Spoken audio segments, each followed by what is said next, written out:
Between the 80s and the mid-90s, video games were hitting their stride, and the industry was dominated by a single company. In the US, every popular gaming system was made by Nintendo. The game-making software was owned by Nintendo. Every game on store shelves had to be licensed by Nintendo. Maintaining that kind of dominance for so long didn't come easy. In order to ship Japanese games to the more conservative US market, Nintendo's American branch created content guidelines, or as I like to call them, the 10 Commandments of Nintendo Censorship. Every game was examined, and if something broke any of the 10 rules, it was either censored or rejected from the market. And some of that censoring was absurd. Mandela is released from prison, The Simpsons hit the silver screen, and gaming is on the move. It's the 90s. More powerful gaming consoles are emerging, and developers are able to create more realistic games. A great opportunity to portray violence in an interactive way. Enter Mortal Kombat. A fighting game that features graphic violence and gore. As gory as 16-bit art can be, it was essentially just some red pixels. Nonetheless, parents were disgusted. Think of the children, they would cry. Nintendo heard these cries, and for the sake of healthy profit margins, they decided to censor Mortal Kombat for the SNES. Commandment 4 of 10. Thou shalt not depict graphic illustration of death. Blood was changed from red to grey, and fatalities, those special ways of killing your opponent, were altered, but the decision backfired. Nintendo were outsold 4-1 by their rival Sega, who released the game uncensored. But profits didn't drown out the outrage. The cries from parents led to the creation of the ESRB, who are responsible for the age rating of video games based on their content. Ah yes, you can drive, smoke, and own a gun by the time you're 16, but you have to be 18 to buy a copy of Mortal Kombat.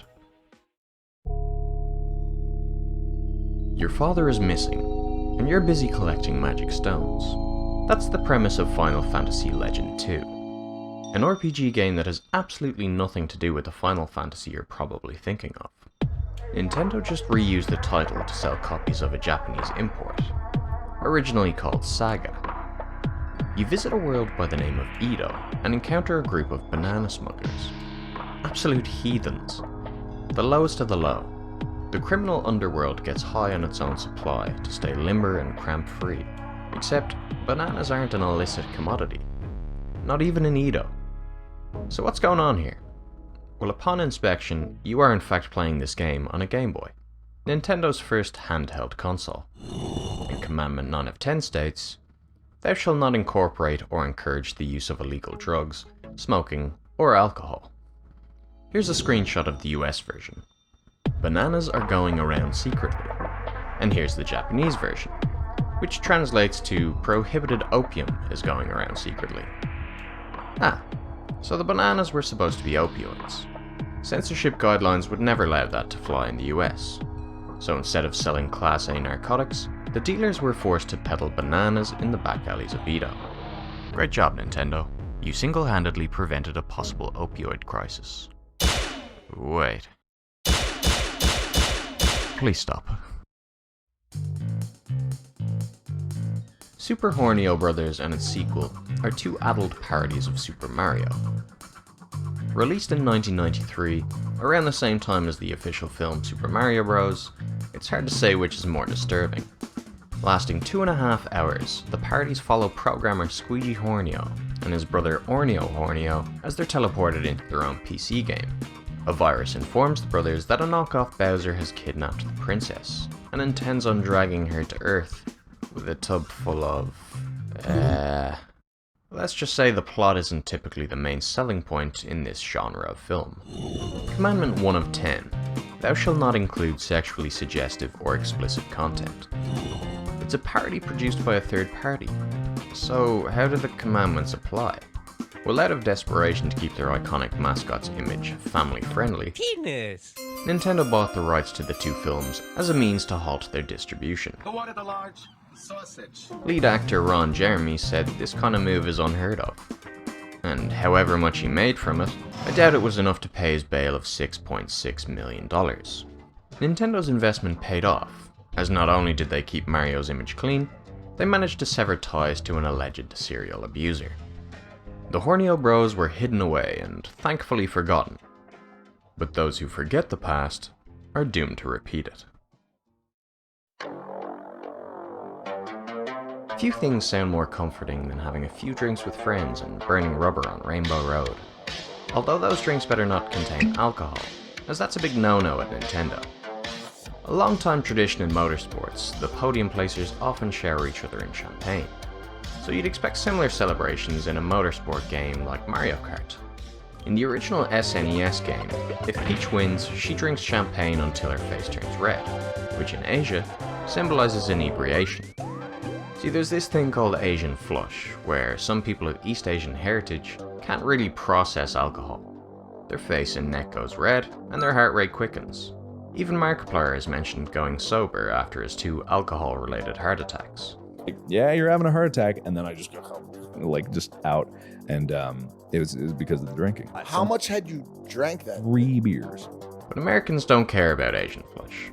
They're more concerned by negative influences on their youth. Commandment number 9 again. No drugs, no smoking, and in this case, no alcohol. The graphic was altered, and now Peach just tosses her bottle in the air. In Chrono Trigger, sake was changed to pop. Final Fantasy pubs turned into cafes, and in Punch-Out, the character Vodka Drunkinski had his name changed to Soda Popinski. Racial stereotypes are apparently fine, but a reference to alcohol, that's unacceptable. Are all Japanese gamers going to hell? You would think so based on how their games are treated and altered when imported to the US. Even when it comes to the most subtle details, the US branch of Nintendo has a zero-tolerance policy for anything depicting religion. Commandment 7 of 10. Thou shalt not reflect ethnic, religious, or nationalistic stereotypes. Unless it's the Russians? The best example of this censorship is with the Final Fantasy series. And I don't mean the fake Final Fantasy with the banana opium. The real Final Fantasy had it all. Religious symbols, nudity, and gore. It sounds intense, but for the most part we're dealing with pixel art, so this is the nudity we're talking about. In the Japanese version of Final Fantasy IV, this lovely lady stripped to her underwear before dancing. Whoa, that's way too many skin pixels for the children of America. And so the sequence had to be reanimated for the US release. That's nudity dealt with. But what about religion? Religion is important to a lot of people, and they don't want their faith undermined for the sake of entertainment. That's actually reasonable. We certainly don't want our children consuming the teachings of other religions. After all, that might inspire independent thought. In Final Fantasy, censors removed words like holy and prayer. Churches were stripped of their crosses and relabeled as clinics. But Final Fantasy wasn't alone. Legend of Zelda, the Triforce of the Gods, was renamed A Link to the Past, and mentions of hell were removed from Donkey Kong. Religious symbolism was removed from countless games, but Nintendo was inconsistent. Harvest Moon, for example, was full of Christian symbolism. That consistency only faded over time. In the space of 2 decades, Nintendo went from censoring games just for mentioning God, to releasing The Binding of Isaac, a game where you can play as Judas and fight off Mega Satan with tears of blood. That's as sacrilegious as you could possibly imagine. Fantastic game though. Nintendo censorship relaxed over time, but not nearly as much as newer consoles. PlayStation and Xbox had Call of Duty, where you could blow the heads off zombies, leaving Nintendo to be seen as a childish or family-friendly way of gaming. But there are a lot of children, and a lot of families. While they no longer have a monopoly on the gaming market as a whole, Nintendo still has a firm hold on the family-friendly subgenre, and that's a lucrative market. So much so that the Nintendo Switch is the 5th best-selling console of all time, selling more than the Xbox One and PS5 combined. If you've been counting, you may have noticed I've only covered 4 of the 10 commandments. If you'd like to see me cover the rest of them, let me know by liking and subscribing. Thanks for watching.